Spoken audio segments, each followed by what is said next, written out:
So today we will start new topic, that is quadrilaters.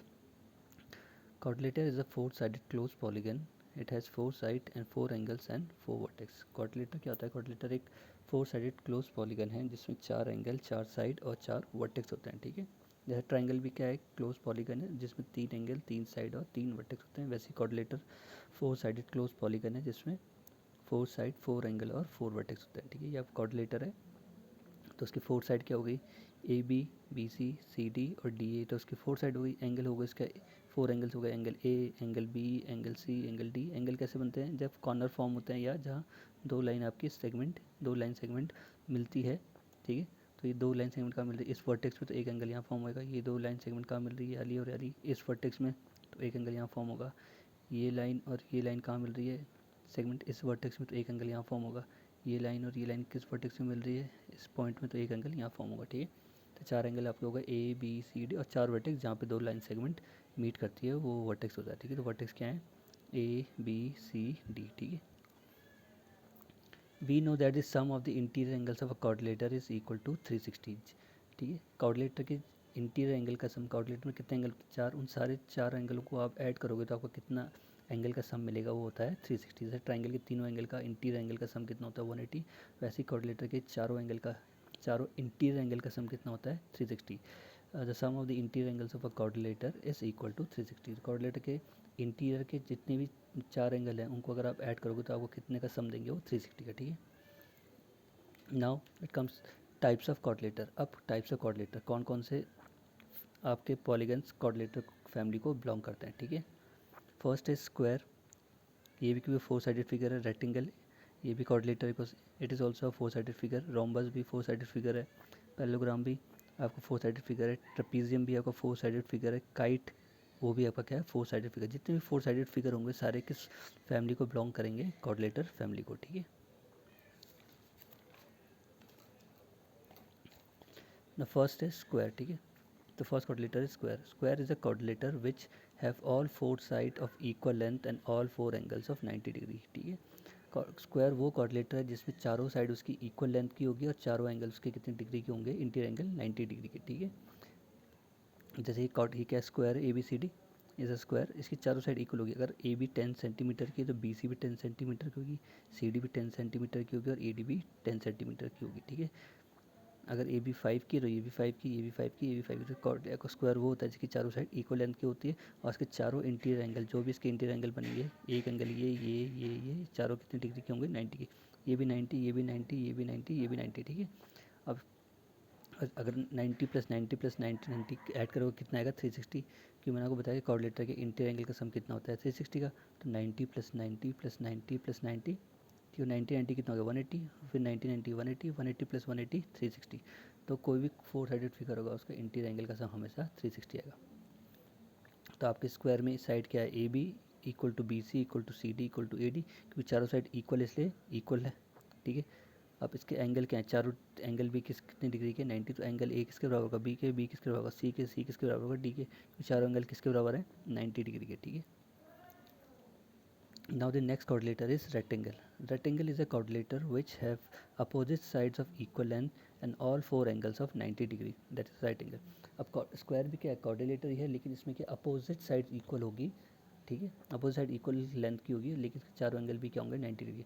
Square में तो चारों side ही equal थी लेकिन रेक्टेंगल में क्या है? Opposite side equal. ठीक है, जैसे ए बी सी डी क्या है? क्वाड्रिलेटर है. अब इस ए बी की अपोजिट साइड कौन सी है? C D.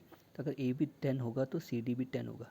ये दो, ये अगर ये 10 है तो ये भी 10 होगा. ज़रूरी नहीं ये 10 तो ये भी 10 होगा. ठीक है, ये अनइक्वल होगा. ठीक है, ए बी, अगर ए बी 10 है तो सी डी भी 10 होगा.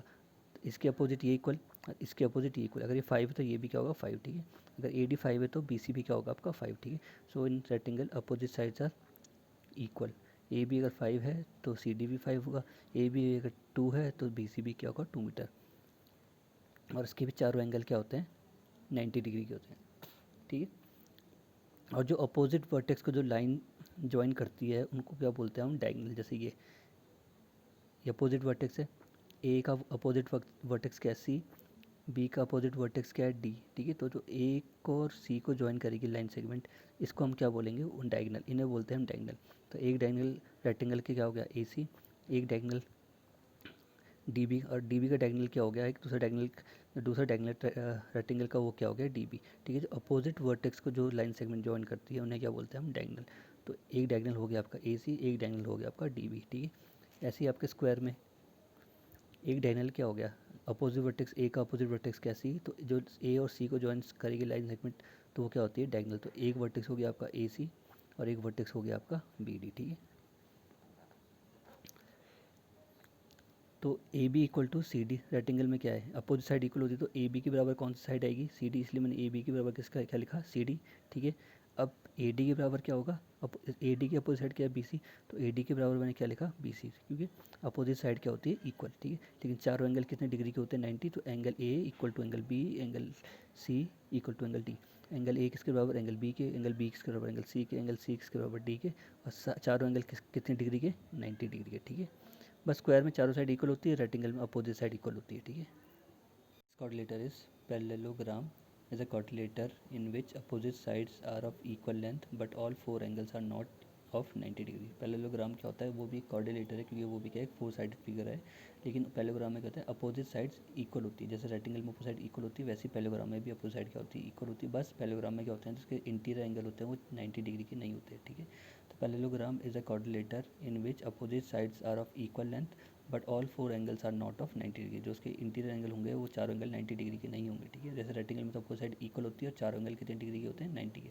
लेकिन पैरेललोग्राम में अपोजिट साइड तो इक्वल होगी, लेकिन जो उसके इंटीरियर एंगल है वो 90 डिग्री के नहीं होंगे। ठीक है, और जितने भी कोऑर्डिनेटर हैं, स्क्वायर, रेक्टेंगल, पैरेललोग्राम, रोम्बस, ठीक है, इनकी जो अपोजिट साइड है वो हमेशा क्या होती है, पैरेलल होती है। पैरेलल मीन्स वो लाइन, दो लाइन जो कभी इंटरसेक्ट नहीं करती। जैसे ए बी की पैरेलल क्या है, सी डी, ए बी किसके बराबर है, सी डी के भी बराबर है, ए बी किसके बराबर है, सी डी के, और साथ साथ में ए बी किसके पैरेलल है, सी डी के। अगर मैं ए बी को यहाँ से एक्सटेंड करूँ और ए बी को यहाँ से भी एक्सटेंड करूँ और सी डी को यहाँ से एक्सटेंड करूँ और सी डी को यहाँ से भी एक्सटेंड करूँ, तो ये लाइन कभी आपस में एक दूसरे को इंटरसेक्ट नहीं करेगी। वैसे ही अगर मैं ए डी को भी एक्सटेंड करूँ दोनों साइड से up and down, B C को भी एक्सटेंड करूँ मैं अप एंड डाउन, तो ये लाइन ऊपर सीधी क्या होगी, स्ट्रेट, ये सीधी स्ट्रेट मूव होगी, ये भी क्या होगी, अपवर्ड स्ट्रेट मूव होगी, वैसे ही डाउनवर्ड स्ट्रेट मूव होगी, याली लाइन भी क्या होगी, डाउनवर्ड स्ट्रेट मूव होगी। ठीक है, लेकिन एक दूसरे को कभी इंटरसेक्ट नहीं करेंगे, कट नहीं करेंगे।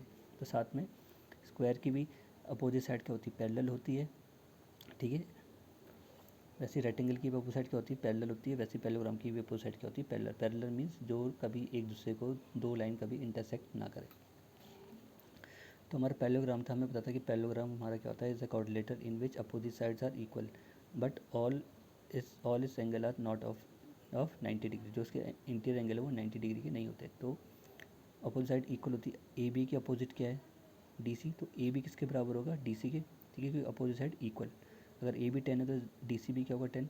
अब ए डी का अपोजिट साइड क्या है, बी सी, अगर ए डी 5 है तो बी सी भी क्या होगा, 5 सेंटीमीटर। ठीक है, बस इसके जो ये एंगल बनते हैं, angle A, angle D, angle C, angle B, ये 90 डिग्री के नहीं होते।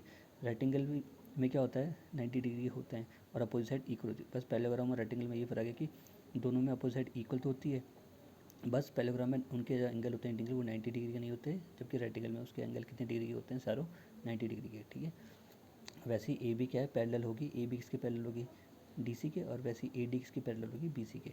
इसको कितना भी एक्सटेंड कर दो, नीचे ले लाइन को भी कितना एक्सटेंड कर दो, ये दो लाइन कभी इंटरसेक्ट नहीं करेगी। वैसे इस लाइन को भी कितना इंक्रीज़ कर दो, ऊपर से ऊपर या नीचे, इसको भी इंक्रीज़ कर दो ऊपर नीचे, ये दोनों लाइन ए डी और बी सी भी एक दूसरे को कभी इंटरसेक्ट नहीं करेगी। तो पैरेललोग्राम में अपोजिट साइड क्या होती है, इक्वल, तो ए बी के इक्वल क्या होगी, सी डी, और ए डी के इक्वल क्या होगी, B C, opposite side equal. ठीक है, now next coordinator is rhombus. Rhombus भी क्या है, rhombus is a coordinator in which all four side are equal या और इक्वल लेंथ। जैसे स्क्वायर होता है, स्क्वायर की चारों साइड क्या होती है, इक्वल होती है, और उसके चारों एंगल कितने डिग्री के होते हैं, 90। वैसे रोम्बस भी क्या है, रोम्बस की भी चारों साइड क्या होती है, इक्वल होती है, बस उसके जो चारों एंगल होते हैं वो 90 डिग्री के नहीं होते। ठीक है, तो rhombus is a coordinator in which all four side are of equal length, means उसकी चारों साइड जो होगी वो इक्वल लेंथ की होगी। अगर ये 5 की है तो ये भी 5 की होगी, ये भी 5 की, ये भी 5 की। ठीक है, बस उसके जो चारों एंगल हैं वो 90 डिग्री के नहीं होते। ठीक है, और rhombus is a coordinator in which all four side are of equal length but all four angles are not of 90 degree. जो उसके चारों एंगल है वो 90 डिग्री के नहीं होते। ठीक है, तो रोम्बस और साथ में क्या होगा, ए बी किसके पैरेलल होगी, डी सी के, ए डी किसके पैरेलल होगी, बी सी के। ए बी को कितना भी एक्सटेंड कर दो बोथ साइड, वैसे डी सी को भी कितना एक्सटेंड कर दो बोथ साइड, ये दोनों लाइन कभी इंटरसेक्ट नहीं करेगी। वैसे ए डी को भी कितना एक्सटेंड कर दो अप और डाउन, वैसे बी सी को भी एक्सटेंड कर दो अप एंड डाउन, ये दोनों लाइन भी ए डी और बी सी भी कभी इंटरसेक्ट नहीं करेगी। तो रोम्बस है ये, चारों साइड इक्वल है, तो ए बी किसके बराबर हो गया, बी सी के, बी सी किसके बराबर हो गया, सी डी के, सी डी किसके बराबर है, डी के। मीन्स इस रोम्बस की चारों साइड क्या इक्वल। बस रोम्बस और स्क्वायर में ये फ़र्क है, स्क्वायर के चारों एंगल 90 डिग्री के होते हैं, रोम्बस के चारों एंगल 90 डिग्री के नहीं होते। वैसे ही रेक्टेंगल और रोम्बस में क्या फ़र्क है, रेक्टेंगल में चारों एंगल 90 डिग्री होते हैं, वैसे पैरेललोग्राम में चारों एंगल्स के 90 डिग्री के नहीं होते, ठीक है। Now next quadrilateral is trapezium. Trapezium is a quadrilateral in which opposite sides are parallel but other opposite sides are not parallel. Trapezium भी एक quadrilateral है जिसमें एक अपोजिट साइड का पेयर तो पैरेलल होता है, लेकिन जो अदर अपोजिट साइड होगी वो पैरेलल नहीं होगी, ठीक है। जैसे रोम्बस पैरेलल, जैसे रोम्बस, रेक्टेंगल, स्क्वायर और पैरेललोग्राम में क्या थी, अपोजिट साइड्स क्या थी, पैरेलल। ये इसके पैरेलल थी, ये इसके पैरेलल थी, लेकिन ट्रपीजियम में क्या होगा, कुल एक साइड पैरेलल होगी और एक साइड नॉन पैरेलल होगी, ठीक है। अब जैसे trapezium is a coordinator in which opposite sides are parallel but other opposite sides are not parallel, ठीक है। एक साइड पैरेलल होगी और एक साइड पैरेलल नहीं होगी। तो देखो जैसे ए बी पैरेलल है डी सी के, ए बी को आप यहाँ से भी एक्सटेंड कर दो चाहे यहाँ से भी एक्सटेंड कर दो कितना, वैसे सी डी को भी यहाँ से एक्सटेंड कर दो कितना, चाहे यहाँ से भी इंक्रीज़ कर दो, तो ए बी और सी डी कभी एक दूसरे को इंटरसेक्ट नहीं करेगी। तो ये तो हो गई इसकी पैरेलल लाइंस। अब जो नॉन पैरेलल साइड है वो ए डी और बी सी। ये ए डी तो सी डी आपको क्या स्ट्रेट लाइन, इसको आपने एक्सटेंड करा ऊपर से, बी सी को भी एक्सटेंड करा, क्योंकि कहीं ना कहीं जाके स्लांट है, कहीं ना कहीं जाके ये line B C A D से क्या हो जाएगी, इंटरसेक्ट, क्योंकि ये स्लांट है, स्लोप है, इसमें इंक्लाइंड है, तो ये कहीं ना कहीं जाके आपने इसको एक्सटेंड करा यहाँ तक, ठीक है। अब इसको भी एक्सटेंड करा तो ये कहीं ना कहीं जाके इस ए डी लाइन को क्या कर देगी, इंटरसेक्ट। तो इसकी ये वो दो साइड है जो नॉन पैरेलल है, ए डी और बी सी क्या इसकी नॉन पैरेलल साइड है, और ए बी और सी डी इसकी क्या है, पैरेलल साइड है। यहाँ लिख देता हूँ,